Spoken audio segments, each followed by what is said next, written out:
குளத்தின் தண்ணீர் யாருக்குன்னு கேட்டால் முதலாவது மீனுக்கு, ரெண்டாவது மானுக்கு, அதுக்கு பிறகு மனுஷனுக்கு குடிநீருக்கு, அதுக்கு பிறகு மனிதனுக்கு விவசாயத்துக்கு. வடிவாப்ப கேளுங்கோ, முதலாவது மீனுக்கு, ரெண்டாவது மானுக்கு, அடுத்தது குடிநீருக்கு, அடுத்தது விவசாயத்துக்கு. இதுதான் குளத்தில் இருக்கிற தண்ணீருக்கான முக்கியத்துவம். தண்ணீரின் உரிமை பட்டியல். இந்த உரிமை பட்டியலின்படி தான் தண்ணீர் பங்கிடப்படும். அதுதான் சில வேளைகளில் விவசாயத்துக்கு தண்ணி காணாமல் வந்துடுறது. அதில் பார்த்திங்கன்னா குடிநீர் தேவை விவசாயத்துக்கு முன்னால் இருக்குது. குடிநீருக்கு காணாமல் என்று வரையில குடிநீருக்கு அடுத்து தான் விவசாயத்துக்கு பிரிப்பினம். இப்போ நீங்கள் பார்த்து கொண்டிருக்கிறது இரணமடு கனகாம்பிகை அம்மன் கோயிலும் இரணமடு கனகாம்பிகை இரணமடு குளமும். இரணமடு குளத்தின் 25,000 வரையிலான ஏக்கர்களுக்கு தண்ணீர் பாய்ச்சக்கூடிய கெப்பாசிட்டி உள்ள குளம் இரணமடு குளம். 500 வரையிலான மீனவ குடும்பங்கள் தங்களோட வாழ்வாதாரத்தை இந்த குளத்தில் வச்சிருக்கணும். அவ்வாறான ஒரு முக்கியத்துவம் வாய்ந்த குளம். அந்த குளத்தின் எங்கள்ட கலாச்சாரத்தில் ஒவ்வொரு குளத்துக்கும் ஒவ்வொரு காவல் தெய்வம் இருப்பினும் அப்படியான ஒரு தெய்வமாக இரணமடு குளத்தின் விவசாயம் சார்ந்த குளமாகிய இரணமடு குளத்தின் ஒரு தெய்வமாக இரணமடு கனகாம்பிகை அம்மன் இருக்கிறார். அவைகளுக்கு இப்போ ஒரு பெரிய குடமுழக்கு செய்து அதுக்கு பிறகு வந்த முதலாவது திருவிழா இது. இந்த திருவிழாவில் இது தீர்த்த நாள். இன்றையோட திருவிழா முடியுது.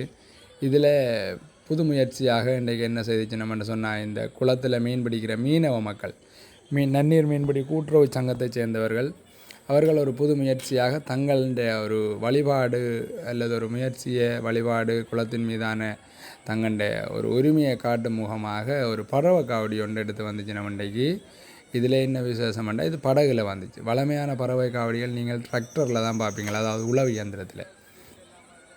இந்த பறவை காவடி என்றதெல்லாம் ஒரு தமிழ் சாதனைகள் அதாவது இந்த ஒரு அதிசயங்கள் என்ற கேட்டகரிக்குள்ளே வகைக்குள்ளே வைக்க வேண்டிய முயற்சிகள் சாதாரணமாக உளவியந்திரத்தில் எடுக்கிறதே. இப்போ இதை படகுல எடுத்து அதை படகுல மாடல் பண்ணுறதுல நிறைய விஞ்ஞான ரீதியான பிரச்சனைகள், புவியீர்ப்பு மைய பிரச்சனைகள் எல்லாம் இருக்குது. அது எல்லாத்தையும் வெற்றி கொண்டது எப்படி, இல்லை தங்களுக்கு தெரிஞ்ச அறிவை வச்சு கொண்டு அதை எப்படி முறியடித்தாங்க என்றதை பற்றிலாம் இன்றைக்கு பார்க்கலாம். உண்மையில் உளவியந்திரத்தில் பறவை காவடி எடுக்கிறது எங்கண்ட சயின்டிஃபிக்காக அதுன்ற புவியீர்ப்பு மையம் உளவியந்திரத்தில் எடுக்கக்குள்ளே இந்த மையங்கள் எல்லாம் சரியாக வரும். உளவியந்திர பெட்டிகளில் ஒரு அரை லோட் மணல் போடுவினம். உளவியந்திரத்தின் பின் சில்லில் 2 சில்லுக்கு கொஞ்சம் காற்றை குறைக்கிறது. அதாவது பெரிய சிலிண்டர் காற்றை கொஞ்சம் குறைச்சிட்டு தான் அந்த உளவியந்திர காவடிகள் ஓடும். அப்படின்னு சொல்லி கொஞ்சம் விஷயங்கள் அதில் செய்து தான் அதையே இயக்குறது. இல்லாட்டி அது இயங்குறது சரியாக கஷ்டப்படும். நீட்டு பனைமரங்கள் கட்டி பெட்டியிலேருந்து உளவியந்திரத்துக்கு மேலால் அந்த பனைமரங்கள் வந்து அதுக்கு முன்னால் அந்த நேர்த்திக்கடன் நிறைவேற்றக்கூடிய அந்த பக்தர் சங்கிலியில் குத்தப்பட்டு தொங்குவார். இப்போ அதோட ஓடைக்குள்ளே உளவியந்திர டிரைவருக்கும் கொஞ்சம் அனுபவமும் கொஞ்சம் பக்குவமும் தேவையான ஓட்டுநரை தான் அதில் நாங்கள் விடுவோம். ஏனென்றால் இவர் திருப்ப கொள்வதெல்லாம் சரியாக அதுக்கு கவனமாக இருக்க வேணும். சாதாரணமாக ரோட்டில் ரேஸ் ஓடுறேன், கள்ள மணலோட ரேஸ் ஓடுறேன் ஓடுற ஜீவன்களை எல்லாம் அந்த ஜொப்புக்கு நாங்கள் விடையிலாது. அது கொஞ்சம் பக்குவமாக செய்யக்கூடிய ஒரு ஒரு ஒரு ஒரு ஒரு ஓட்டுநர், ஒரு திறமையான ஒரு ஆள் அதுக்கு தேவை.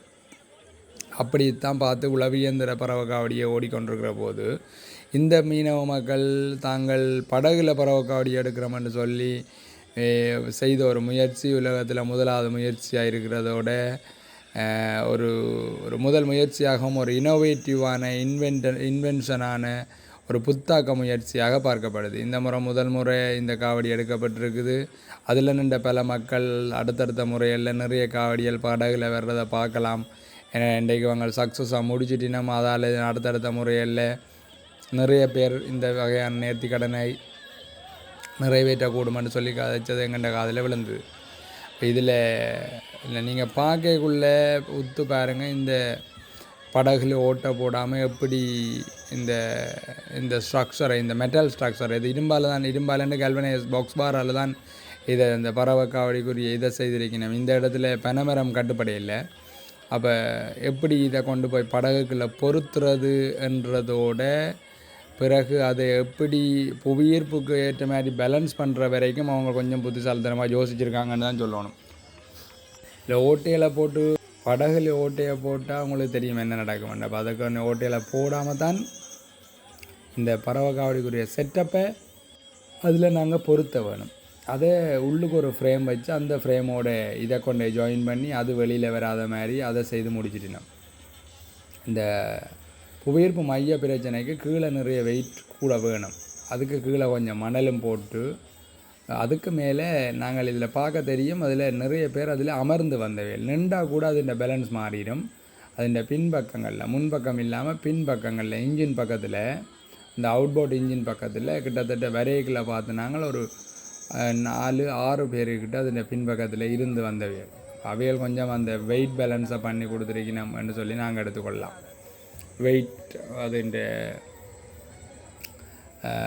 திணிவு பங்கீடு அல்லது நிறை பங்கீடை அவைகள் தாங்கள் கொஞ்சம் பொறுத்து புவியீர்ப்பு மையத்தை கீழே வச்சுருந்துச்சிக்கணும். இதில் நடக்கக்கூடிய ஆபத்துக்களை நாங்கள் பார்த்தா அதில் யாரும் ஒரு 2-3 பேர் எழும்பி நின்றா இந்த படகுக்கு ஆபத்து இருக்குது. அதோட கீழே போடுற வெயிட் அது இவற்றை வெயிட்டுன்ற ஒரு பங்குக்கு கட்டாயம் இருக்க வேணும். நடுவில் போடுற மணல் அதுலேயும் கொஞ்சம் பங்கு இருக்குது. எல்லாத்தையும் விட முக்கியமாக இது ஒரு தொழில்முறை ரீதியில் அடுத்தடுத்த வருடங்களில் செய்யப்படுமாக இருந்தால் கட்டாயம் இந்த பக்கத்தில் நிற்கிற போட்டில் பாருங்கள், இந்த பிரதான போட்டுக்கு பக்கத்தில் நிற்கிற தோணியில் 2 கரைக்கும் தெப்பம் கட்டியிருக்கு, ஒரு கரைக்கு தெப்பம் கட்டியிருக்கு மன்னிக்கணும். அப்போ அந்த மாதிரி தெப்பங்களை இந்த படகுக்கு பக்கத்தில் 2 கரைக்கும் கட்டி கொஞ்சம் புவியீர்ப்பை பேலன்ஸ் பண்ணக்கூடிய மாதிரியான அல்லது அந்த தெப்பத்துக்கு கட்டியிருக்க தெப்பத்துக்கு பக்கத்தில் தோணிக்கு பக்கத்தில் தான் நாங்கள் தெப்பம் கட்டியிருக்குது. நாங்கள் இந்த தோணியையே 2 தோணியை பக்கத்தில் இந்த போட்டுக்கு பக்கத்தில் கட்டினால் என்னன்னு சொல்லி நாங்கள் யோசிக்க வேணும் அடுத்த முறைக்கு.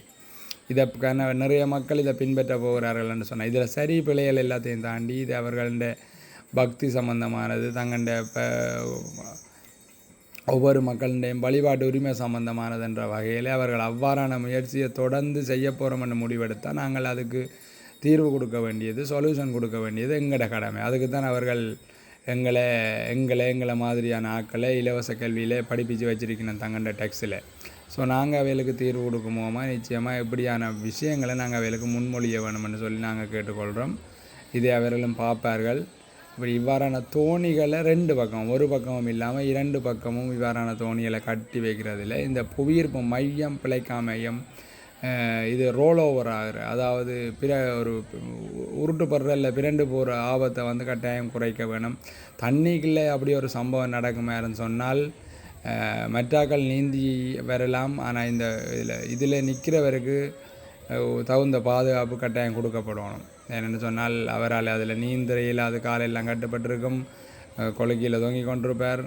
அதை விட படகு கவிழ்ந்து அப்படி ஏதாவது ஒரு சம்பவம் நடக்குமாக இருந்தால் அவர் மற்ற பக்கம் போயிடுவார். படகு மிதந்தோன்று கேட்க அவர் கொஞ்சம் கீழே தான் நிற்பார்.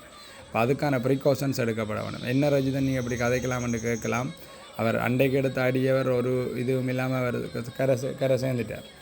அவர் கரையில் இறங்கி அம்பாளுக்கு தன்னுடைய நேர்த்தி கடன் எல்லாத்தையும் நிறைவேற்றிட்டு அவர் வீட்டை போயிட்டார்.